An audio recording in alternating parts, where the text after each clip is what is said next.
tenemos un invitado muy especial, un invitado, un gran amigo también, y un especialista en su campo. Él es Estuardo Yacolca. Vamos a ver cuál es su background, su recorrido profesional sobre, sobre él. Y además vamos a tocar un tema muy importante que tiene que ver con la salud mental.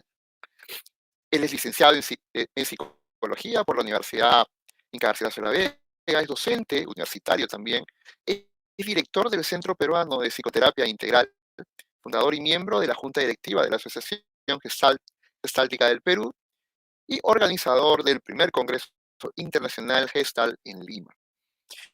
Bien, Estuardo, es justo está conectándose. Un gusto tenerte aquí en el programa, Estuardo, de tanto tiempo. Tu audio, Estuardo. Falta tu audio, para escucharte mejor tu audio. Ahora sí, ahí se me escucha. Ahora sí, Perfecto. perfecto. Ángel, igualmente un gusto en primer lugar de verte después de tanto tiempo. He tenido Sí, el agrado de en su momento poder haber compartido labores contigo ya hace muchos años. así es. Felicitaciones por este programa y muchas gracias por la invitación y muy contento de estar aquí en tu espacio para poder compartir con el público. Ujú. Gracias. Tenemos a un especialista en el campo de la psicoterapia. Pero antes de empezar la entrevista y la conversación con Estuardo, tenemos un videíto para poner en contexto un poco el tema. Ahí sí, lo tenemos pautado y sacamos el videíto que es muy cortito para poner en contexto el tema.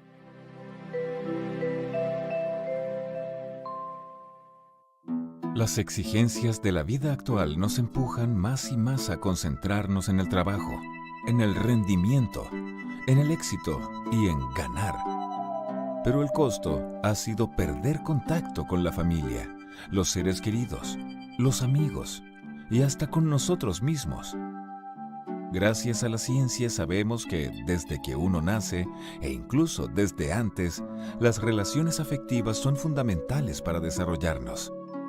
Nuestros vínculos con las personas que nos cuidaron en la primera infancia tienen un impacto importante en cómo nos formamos como personas y también en nuestras futuras capacidades para enfrentar la vida y relacionarnos con los demás. Al crecer, tenemos dos tareas importantísimas. Por un lado, formarnos y reconocernos como personas únicas para así diferenciarnos y definirnos con respecto a los otros, saber quiénes somos. Por otro lado, nuestra condición humana nos lleva a necesitar permanentemente de otras personas, a conectarnos, a querer y a dejarnos querer. Para que nuestra mente y cerebro se desarrollen, necesitamos entonces de los otros, una red de afectos que nos sostenga durante la vida, tal como los elementos de la naturaleza se mantienen en equilibrio unos con otros gracias a los nexos que hay entre ellos. Las relaciones de afecto con otras personas son entonces fundamentales para nuestra vida, desde la primera infancia hasta la vejez. Y la ciencia ha mostrado que incluso llegan a ser el factor de protección más importante para nuestra salud física y mental. Por ejemplo, sentirnos parte de un curso o de un grupo de trabajo, de un equipo deportivo o de una banda musical. Entrar a un club o participar en actividades vecinales, una vida de pareja, de amistad, en familia, o compartir con los niños y niñas previene que nos enfermemos o que caigamos en el desánimo o la ansiedad. Más aún, así como la conexión amorosa entre las personas es vital para cuidar la salud, la ciencia ha demostrado que nuestro bienestar depende también de que podamos prestar atención a las situaciones que experimentamos en el presente, que aprendamos a darnos cuenta de nuestras percepciones, pensamientos y emociones, que las aceptemos en un acto de amabilidad con nosotros mismos. Tener un propósito, saber qué queremos para nuestra vida, es clave para nuestra salud mental. Y si nos vinculamos con los otros en este camino, nuestra vida tiene un sentido más natural, más completo, y todos ganamos como personas. Cuidemos. Muy bien, muy bien. Vemos la importancia de la salud mental, ¿no? Vemos la importancia de las relaciones interpersonales y cómo se generan esos efectos. Pero qué mejor que escucharlo de las palabras de un especialista en el tema, ¿no? Estuardo, estamos viendo una coyuntura súper difícil para muchas personas. ¿Cuál crees que es la importancia de la salud mental en la formación de los adolescentes y jóvenes en la actualidad? ¿Por qué es tan ahora mucho más importante eso? Bueno, el contexto actual que estamos transitando, este contexto sorpresivo, incierto, eh, de pandemia, de emergencia sanitaria, nos ha llevado nos ha enfrentado a un cambio en el estilo de vida radical, eh, que por supuesto ha puesto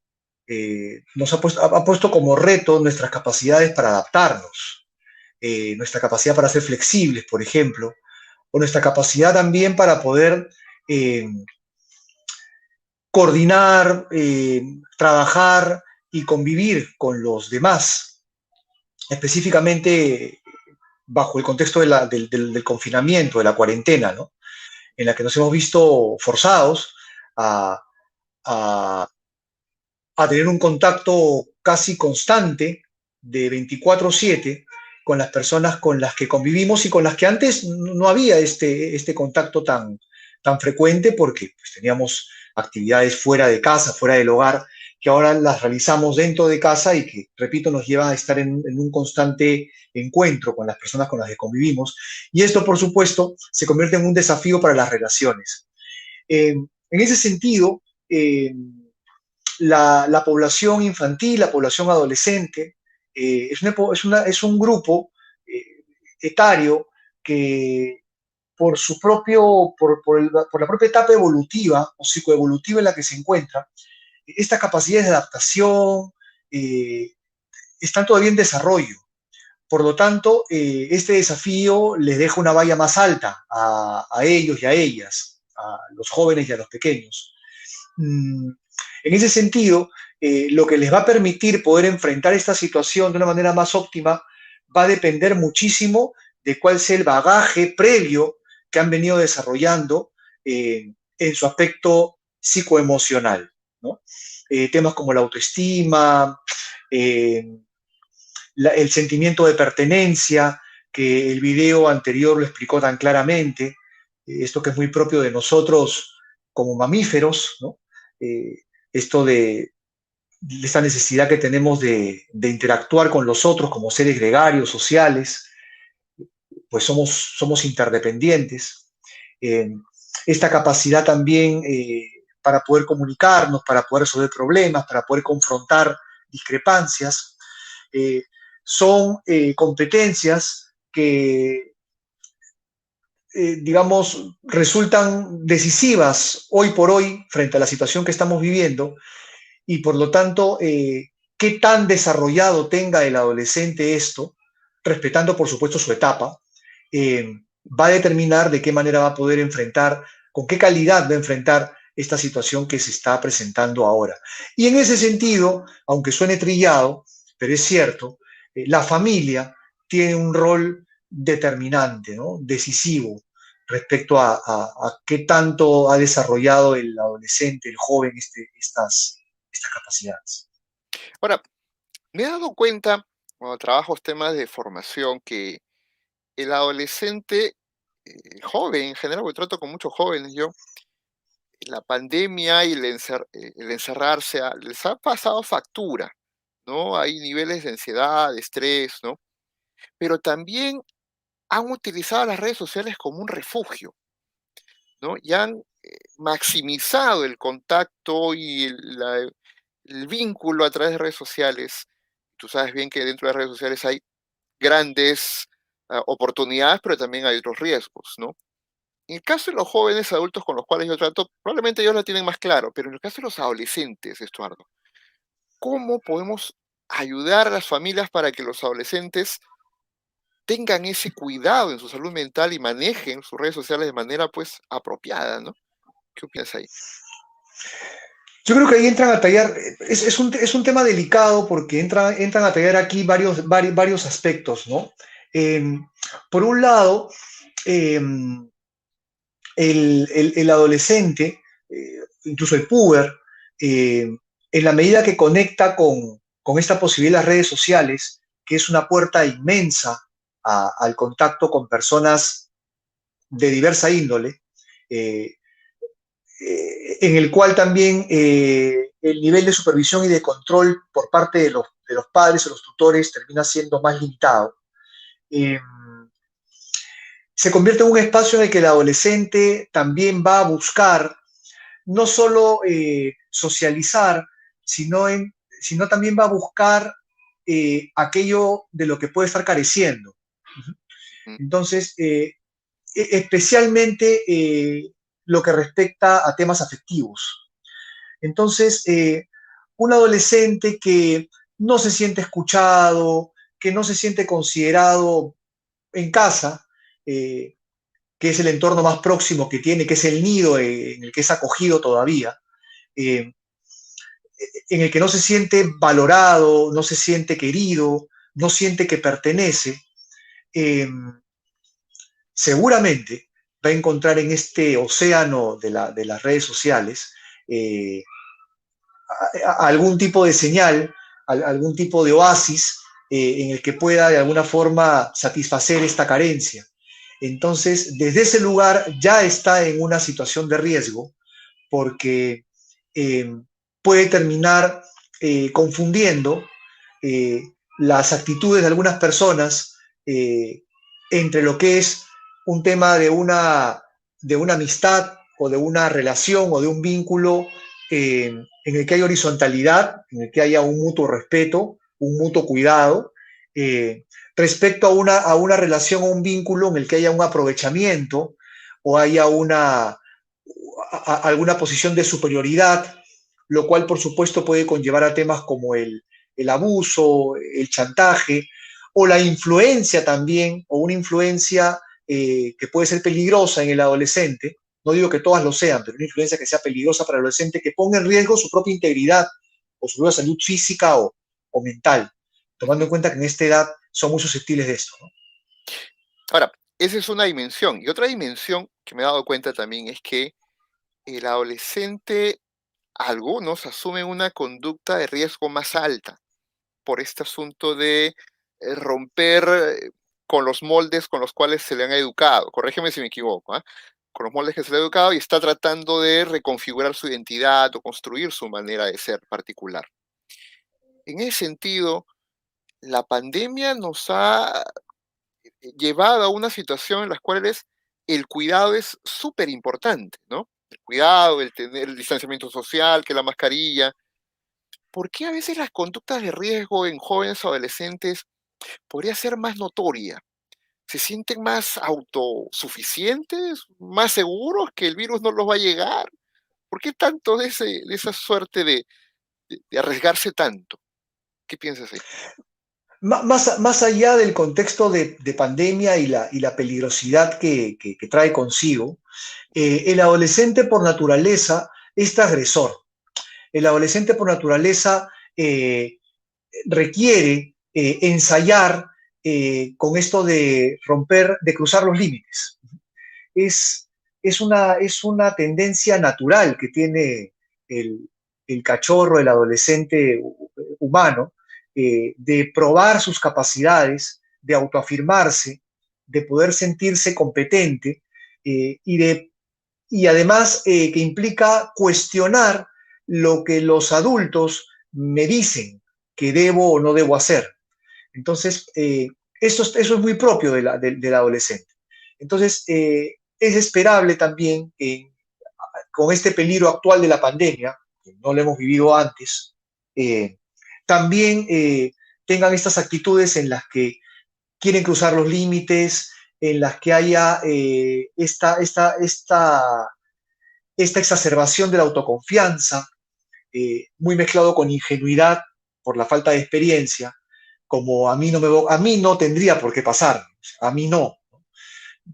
Y esto unido a que no hay un historial de vida en el que pueda apoyarme para poder decir, pero esto se ha ocurrido, esto se ha pasado, a lo mucho recibo la información de la experiencia de otros, que a veces no la considero tan válida y pues quiero probarla por mí mismo o por mí misma. Eh, pero va muy ligado a un tema de tendencia natural a la transgresión. Ujú. Vayamos a la otra dimensión, que es la dimensión de la familia. Porque ahora hemos estado viendo un poco lo del joven, el adolescente. Pero la familia era el espacio en el cual papá, mamá, mamá, papá, o sea, la composición familiar que sea, era un espacio diferente al mundo del trabajo y diferente al mundo de los estudios, en muchos casos. O sea, iba al colegio, iba a la universidad, iba al instituto, después regresaba a casa y era otro espacio distinto, una dinámica diferente. Pero la pandemia nos ha mezclado todo. En muchas familias se ha mezclado todo aquí en la casa. ¿Cómo eso impacta en las familias? ¿Cómo impacta en la salud mental de las familias ese traslado de muchos espacios en un mismo lugar físico? Mira, lo que yo he podido notar, por lo menos a partir de los casos que puedo ir llevando dentro de mi consulta privada Ujú. o en las oportunidades que tengo de capacitaciones con grupos, es que la, las relaciones intrafamiliares se han visto afectadas dependiendo de cuáles son las bases que esta familia ha desarrollado, tanto la familia como la pareja. En ese sentido menciono a la pareja porque la pareja tiene un rol fundamental en el funcionamiento de la familia. Lo que ocurra en el nivel pareja eh, en los padres va a tener un impacto muy significativo respecto al despliegue de cómo la familia funciona. Entonces, las bases, las columnas en las que esta familia se ha venido desarrollando van a determinar si esta familia frente a esta situación de pandemia y de confinamiento va a poder responder de una forma resolutiva, ¿sí? O va a responder de una manera disfuncional. Entonces es como que acá se abre una caja de Pandora, ¿no? Es como que esto está mostrando realmente de qué está hecha esa familia o de qué está hecha esa pareja. Entonces, una familia en la que papá, mamá, frente a algún conflicto o alguna discrepancia, encontraban en salir a la calle o en el trabajo fuera de casa una manera de poder ventilarse o buscar cierto alivio, es una posibilidad que ha quedado finalmente prácticamente cerrada, especialmente en las primeras etapas de la pandemia, cuando hubo el tema de la cuarentena. Eh, y esto se convirtió en un desafío para las familias sobre cómo me manejo ahora estando contigo 24/7. ¿No? Eh, Familias que ya tenían desarrolladas capacidades como la tolerancia, una comunicación efectiva, una alta capacidad de escucha, eh, la inteligencia emocional también como, como, como soporte, han podido sobrellevar esta ola, ¿no? De una manera más óptima que aquellas que no tenían desarrolladas estas capacidades y que han tenido que desarrollarlas en el camino o han tenido que tomar acciones como el resquebrajamiento, ¿no? Los niveles de separación y de rupturas en parejas aumentaron tremendamente durante esta etapa. Eh, o familias también en las que los hijos, por ejemplo, o adolescentes se terminan refugiando en algunas actividades dentro de casa, no solo como las redes sociales, sino, por ejemplo, el tema de videojuegos, que también, que ha elevado, por ejemplo, los niveles de ludopatía, o también recurrir a temas como las sustancias en la comida. Ha aumentado el consumo de alcohol y también ha aumentado los casos de personas con, vamos a decir, con tendencia a ingesta de comida de manera compulsiva. Entonces, esas han sido como válvulas de escape que las personas, los miembros de la familia han empezado a utilizar para poder sobrellevar esta presión a la que se han visto expuestos, repito, no solo frente al contexto de pandemia, sino a los recursos personales que han tenido para poder enfrentar. Correcto, correcto. Ahora, voy a tratar de interpretar como abogado del diablo las posturas de algunas miradas que, dicho sea de paso, pie de página, no las comparto, por si acaso, pero voy a tratar de interpretarlas, ¿no? ¿por qué si yo tengo un problema con mi pareja, con mi hijo, porque no responde bien a los estudios, con mi pareja porque ya nos tenemos tratando de manera inapropiada, ¿por qué tengo que recurrir a una tercera persona extraña que escuche mis problemas? ¿Por qué tengo que ir a un psicólogo? Eso es para locos. Varias veces escucho Claro. esa frase. ¿De dónde parten para hablar de esa manera? ¿Qué es lo que está ocurriendo ahí en su salud mental para no recurrir a la ayuda? ¿Qué piensas ahí? Creo que por un falso sentido de autosuficiencia. Eh, creo que, no, no creo.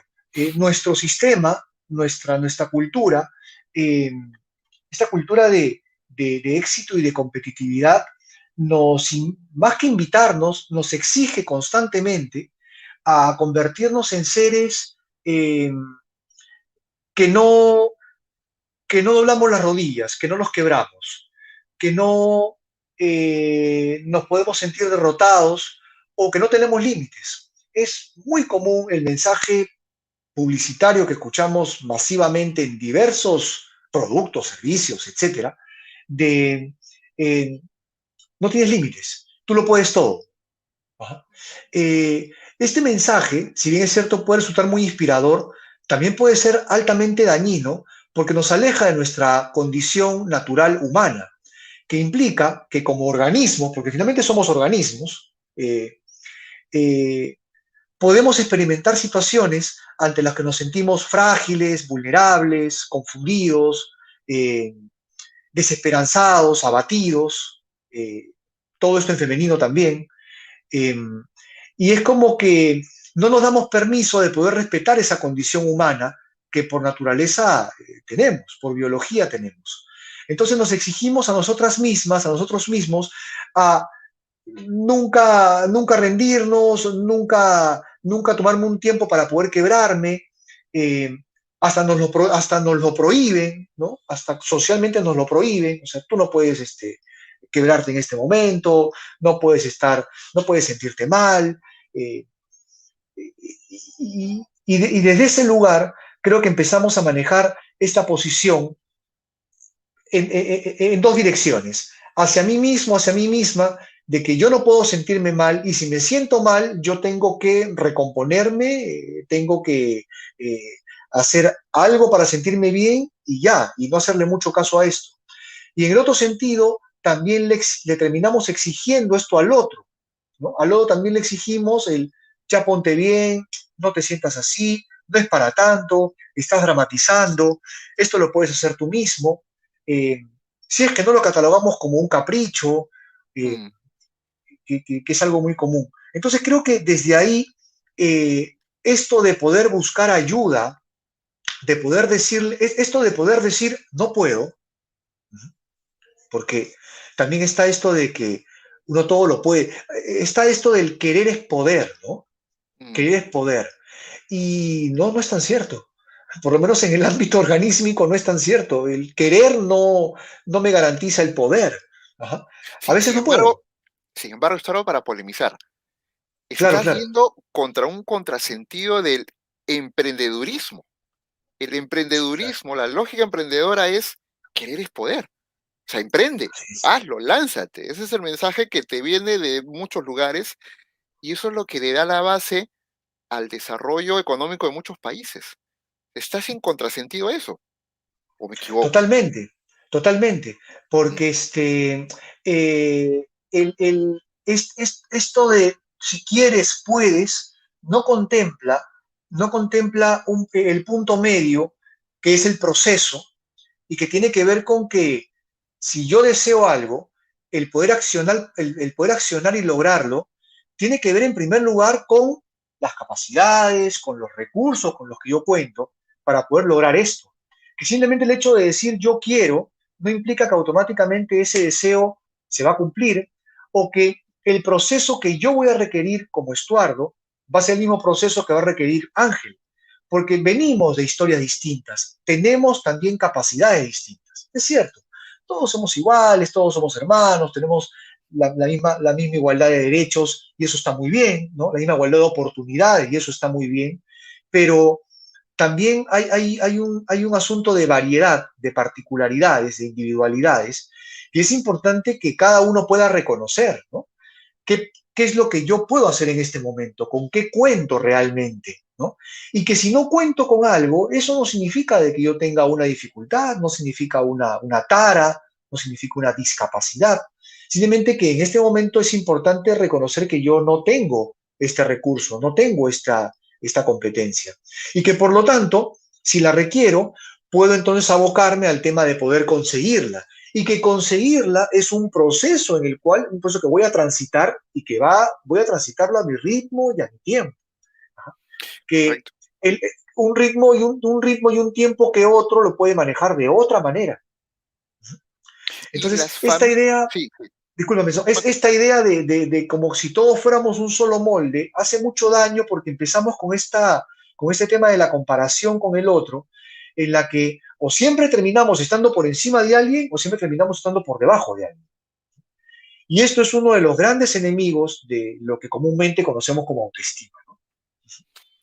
ahora, las familias que no tienen esas columnas que tú mencionabas, pues se quedan desarmadas, ¿no? Se quedan desarmadas.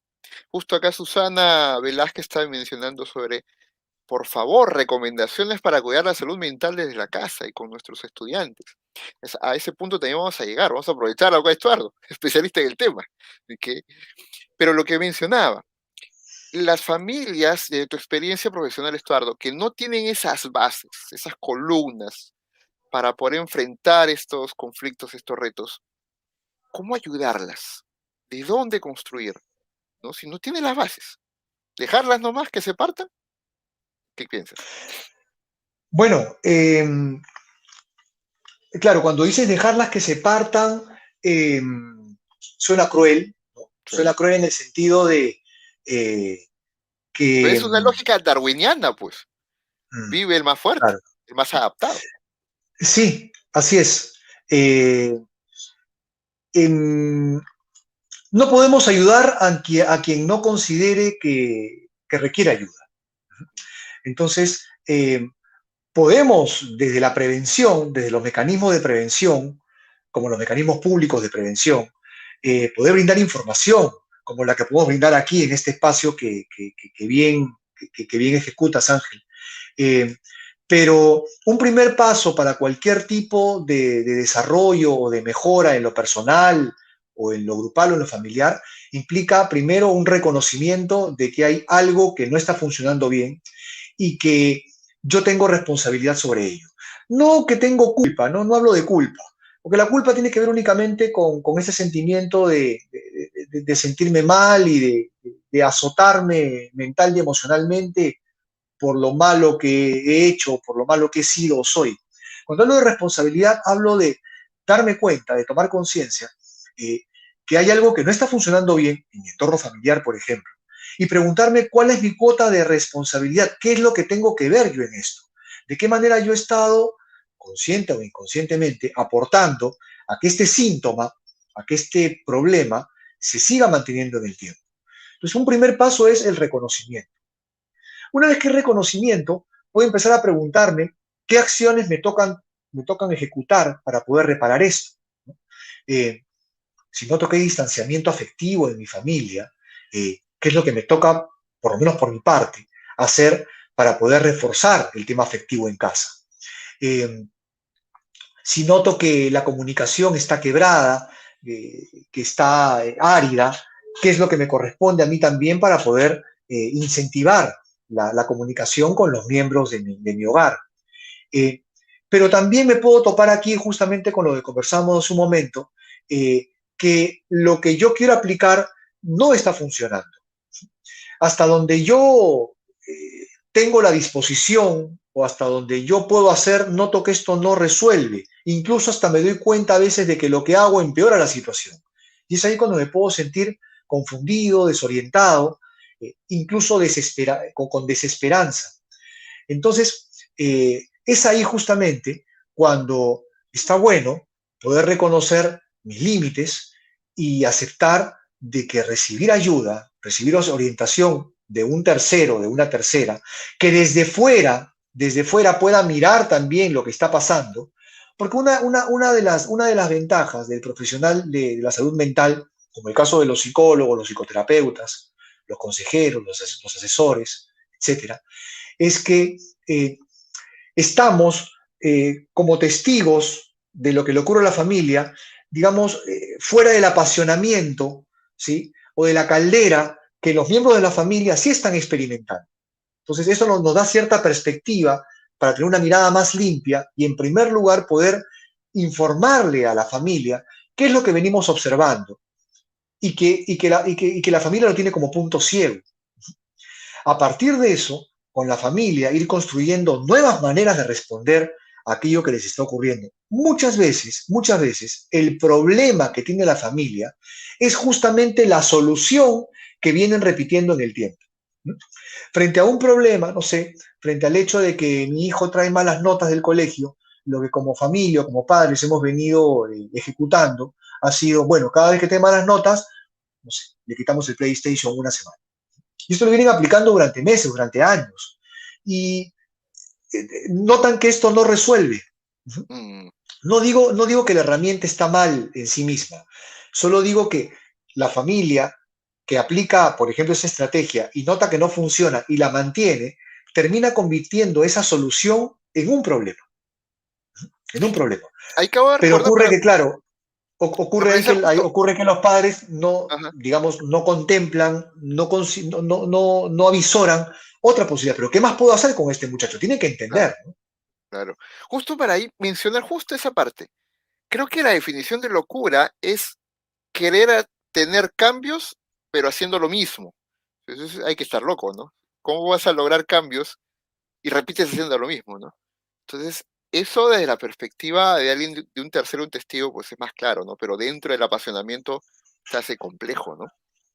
Y retomando ese ejercicio que has hecho sobre el ejemplo de un chico que baja sus notas, que tiene un bajo desempeño, ¿qué consejos son las preocupaciones que se tienen en las familias actualmente, ¿no? ¿Cómo ayudar a un adolescente o a un que está conectado al Zoom y de repente con la otra ventana está jugando o está en redes sociales, ¿no? O mamá, estoy estudiando, pero se pasan horas de horas en cualquier cosa menos sus tareas, ¿no? Y el nivel de control de los padres, madres están trabajando, están en otras cosas, es bajísimo. ¿Qué consejos? ¿Cómo podemos ayudar a esas familias, Sara? Mira, yo creo que más allá de lo que puntualmente se puede hacer, lo primero que tenemos que tener es una transformación de la mirada que tenemos de la situación. Cuando vemos un adolescente que tiene este tipo de conductas, que está en el Zoom en la clase, pero a la vez se pone a jugar o entra al YouTube a ver a los gamers, o entra a algún juego en red o se mete al chat durante la clase, casi siempre nos quedamos desde afuera con la idea, con una idea negativa, ¿no? Este chico quiere hacer lo que da la gana, pero es un irresponsable, pero no le importa el esfuerzo que hacemos nosotros como sus padres, no le interesa el tema del colegio. Casi siempre le atribuimos intenciones perversas al adolescente en ese sentido. De afuera lo pintamos como el villano de la situación. Y por supuesto, si lo que yo percibo es un villano, lo que normalmente sentimos hacia un villano es rechazo y malestar. Y por lo tanto, la respuesta que vamos a tener va a ser desde ese lugar. Entonces terminaremos actuando desde la rabia, desde la frustración, desde la indignación, peor aún desde la ira, y tomaremos acciones en las que vamos a buscar que el adolescente cambie su conducta, pero a través de sanciones, castigos, a veces con la intención de que el castigo los eduque y ellos cambien de actitud, pero muchas veces lo hacemos como una forma de descargar nuestra propia cólera. Me siento tan molesto por el adolescente, repito, por esta mirada que tengo de que lo está haciendo con perversidad, ¿sí? Que la forma que tengo de poder descargar esta cólera que siento hacia él, porque vamos a decirlo, acá aparece rabia también hacia el hijo, claro, hacia la hija, es tomando la acción de castigo, ¿no? Y a veces perdemos la perspectiva, no lo terminamos haciendo necesariamente para poder modificar una conducta, sino lo hacemos para poder descargar nuestro malestar. Entonces, de ahí perdemos la brújula sobre hacia dónde queremos llegar. Yo creo que acá hay que cambiar la mirada y entender de que un adolescente al que le ocurre esto, realmente, si nos ponemos a pensar, si nosotros estuviéramos en ese lugar, seguramente nos ocurriría. Seguramente nos ocurriría. Creo que es muy importante mirarnos también como adolescentes y cómo también en estas etapas, obviamente estamos en una fase en la que hay muchas cosas que nos resultan atractivas y llaman nuestra atención.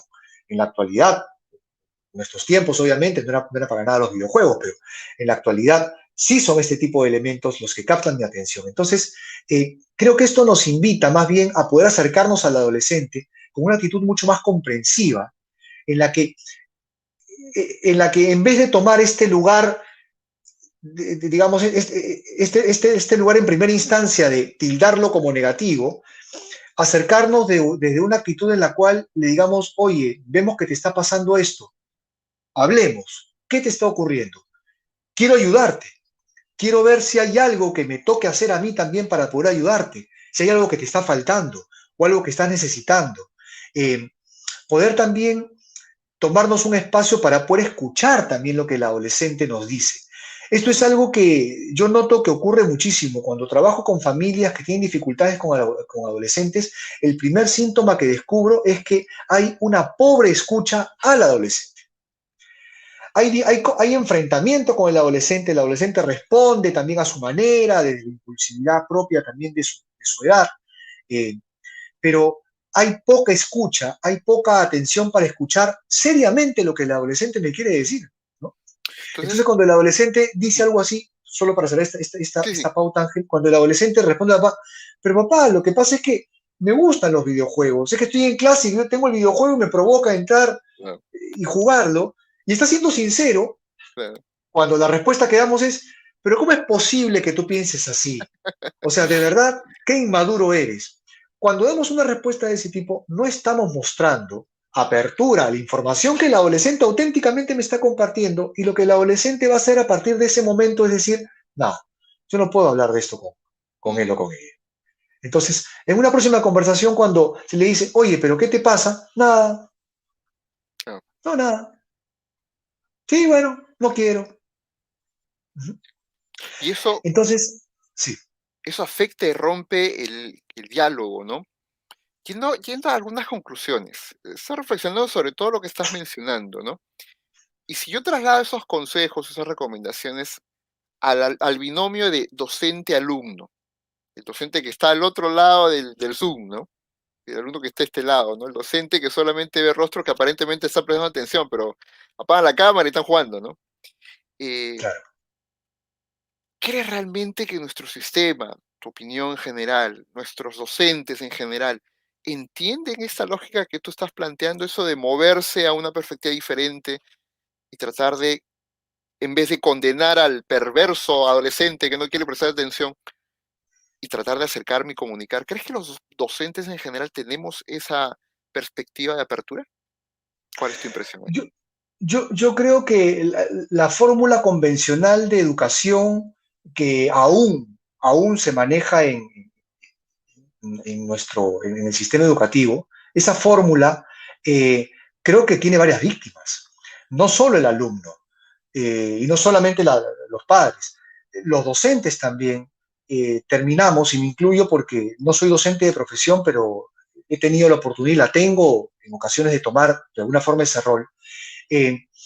También nos vemos afectados por este paradigma en el cual el docente, yo como docente siempre tengo una postura vertical respecto al alumno, en la cual mi labor va a estar centrada específicamente en el tema de instruirlo y que desarrolle ciertas capacidades específicamente académicas.